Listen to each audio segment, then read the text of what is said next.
在中国有直播带货女王称号的维亚，最近被中国政府抓到逃漏税，开罚超过13亿人民币，差不多是60亿台币的天价罚单。到底发生了什么事？今天就让我们来聊聊中国直播带货吧。本期节目由 Kilo 即时影音赞助播出。Kilo 线上影音平台提供各种电影、纪录片，带你一起用不同角度看世界。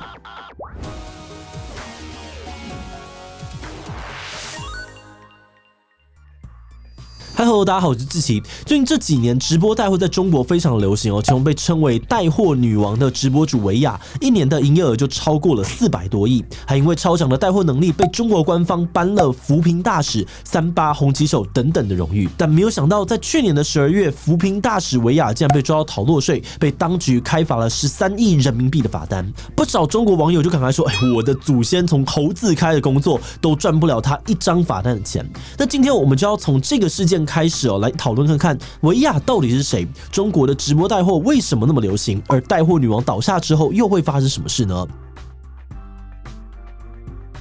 维亚的本名是黄维，在崛起成直播带货一姐之前，维亚的本业是开服装店，但她一直怀抱着明星梦。而2005年，维亚报名参加了选秀节目《超级偶像》，一路过关斩将，成功拿下冠军出道。后来还被环球唱片公司签下，跟不少知名的歌手还有艺人都合作过。不过演艺圈的路真的很不容易，维亚的专辑也出了，各种活动也跑了，但就是一直没有办法红起来。在演艺圈打滚几年之后，心灰意冷的维亚决定放弃明星梦，回头去开服装店。而回到老本行的维亚也很快做出了成绩，旗下的连锁店一家一家的开。而在电商风潮起来之后，他也跟着进军淘宝，慢慢的扩张他的商业版图，年销售额来到了3000多万人民币。不过真正让维亚变身成带货女王的契机是在2016年。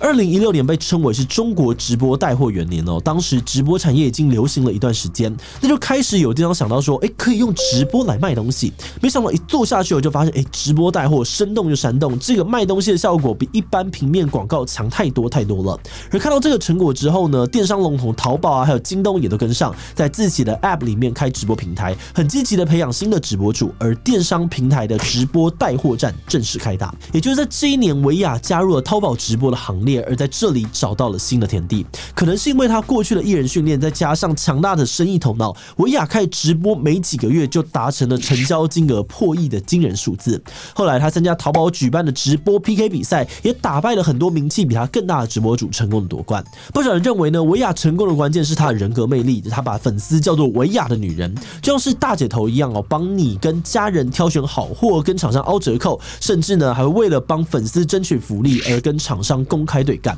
但虽然这其中的真实性有多少，很难说，但是这样子的形象确实得到了很多人的好感跟信任。而维亚的人气在短短几年内直线的暴涨，不停的打破各种夸张的销售记录。比如说去年双11预售，维亚当天就卖出了80几亿人民币的货物，而2020年全年的营业额超过了400亿人民币。我们来了解一下这是什么样子的概念。2020年全年一整年的营业额呢，折合人民币大概是300多亿，等于说维亚一个人的营业额呢，竟然比全台湾的全年加起来还要多。根据报道，维亚有超过3000多坪的仓库，里面全部摆满各种商品，从美妆服饰食品饮料、3C 家电什么都有，种类还有数量甚至比很多的量贩店都大。而至于什么直播卖车子卖房子，这对维亚来说都是小 case 哦。他最狂的记录呢是卖火箭，在2020年的4月，维亚和武汉的火箭制造商合作，卖他们的火箭发射服务，售价呢是4000万人民币一发，直播短短5分钟呢就有超过800人付50万定金下定，连火箭都可以瞬间出清。而利用这样子的带货超能力维亚也常常去帮一些贫穷县市卖农产品还有土产做慈善，而同样几乎呢都是场场秒杀，让他得到了扶贫大使、公益大使、全国脱贫攻坚奖还有38红旗手等等的荣誉。去年维亚还被时代杂志评选为2021年100大影响力人物，连很多一线明星大咖都上他的直播间合作带货。维亚是怎么从一个小明星走到今天的地位的呢？即便我们提到2016年因为电商平台的加入，直播带货产业开始高速的发展，现在两大直播主维亚还有李佳琦都是这个时候窜起的，带出了非常吓人的流量和销量。而后来到了2018年的时候，抖音还有快手这类的短影片平台开始流行，养出了很多超高流量的网红。内容平台有了流量之后呢，也决定加入直播带货的战场，整个产业的竞争更加的白热化。这时也出现了很多大型的 MCN 公司哦，那这个可以简单理解成网红经纪公司，专门培养训练直播主，像是维亚还有她的丈夫自己就是直播带货界最大的 MCN 老板，带领旗下的直播主到各个平台攻城略地。然后到了2020年的疫情爆发之后，很多线下实体商店的生意大跌哦，直播带货就变成了一个更加重要的销售管道。另外还有很多的明星艺人因为疫情影响没有办法开工，也纷纷的加入了直播带货的战场。维亚就曾经在节目上面开玩笑说，自己不想要当明星，因为明星的归宿都是带货，自己只是想要跳过当明星这一步。这句玩笑话的背后可能也有不少真实的部分哦，像是迪丽热巴啊、杨幂啊、Angelababy 啊、曾志伟、刘德华等等的一线大咖都下场来做直播带货，让整个产业迎来新的爆发。根据统计哦，2021年中国网络使用者里面呢，有38% 的人会使用电商直播平台，而在2021的上半年里面的这个网络销售里面，直播带货完成的销量就占了1/5，成为了零售电商的必争之地。不过在这个疯狂成长的背后，也慢慢出现了很多乱象。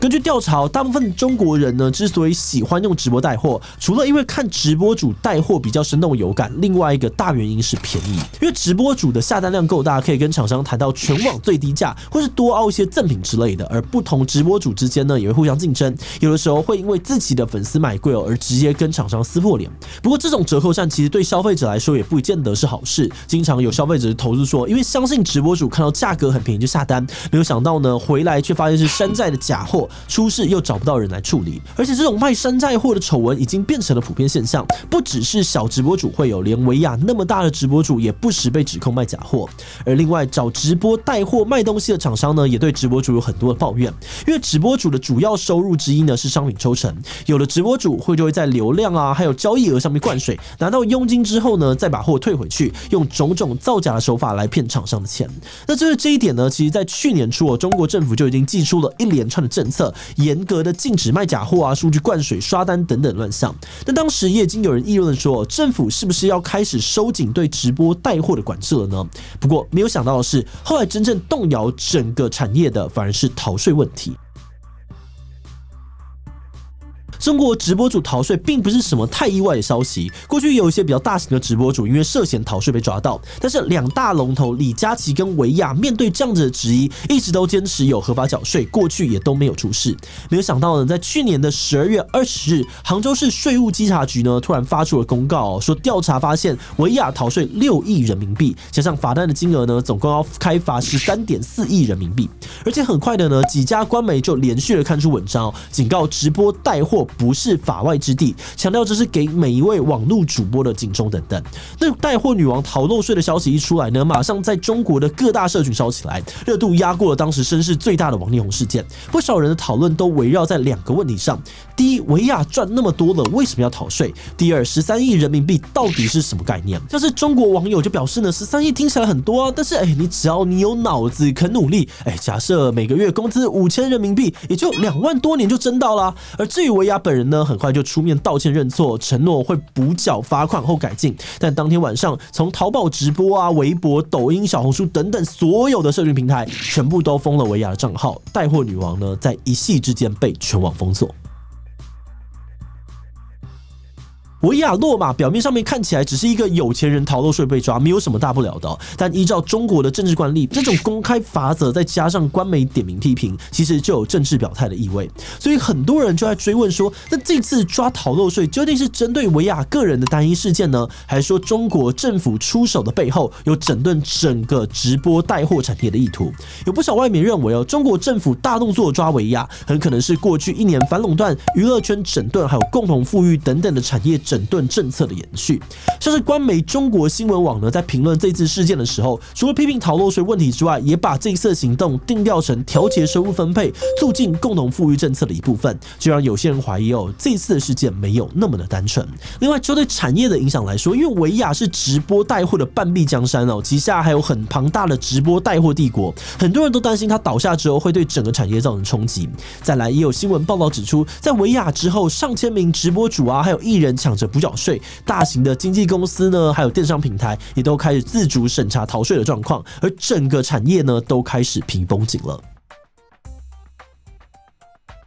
我们之前的影片就有谈过，中共从去年开始呢，就对各大电商龙头不太友善，祭出了很多反垄断的罚单，然后又有所谓的共同富裕和娱乐圈整顿政策，专门对超有钱的明星艺人开刀，严格抓他们逃漏税问题。那从后见之明来说，带货直播主这种又是电商又是大流量艺人的职业，确实适合一个很显眼的目标。所以中国政府这一次大动作对维亚出手呢，才会让外界猜测说，这是不是在暗示这种超大型直播主是政府不欢迎的东西？不过也有的人觉得逃漏税本来就不对，是维亚自己犯法被抓也是活该，像是隔壁的李佳琦就好好的，跟什么产业整顿无关。而至于确切的答案是什么，我们没有办法确认，但可以肯定的是，中国电商产业野蛮生长的时代已经结束，而未来的监管手段呢，也只会越来越严格。再加上中国今年的消费力下滑，零售电商的生意恐怕会越来越不乐观。那么觉得下一个可以观察的重点是，在维亚倒下之后，这个产业会发生什么样子的变化？是像中国政府预想那样的促进了更多中小型直播主成长吗？还是电商们会被迫转型，找到另外一种替代直播带货的销售方式呢？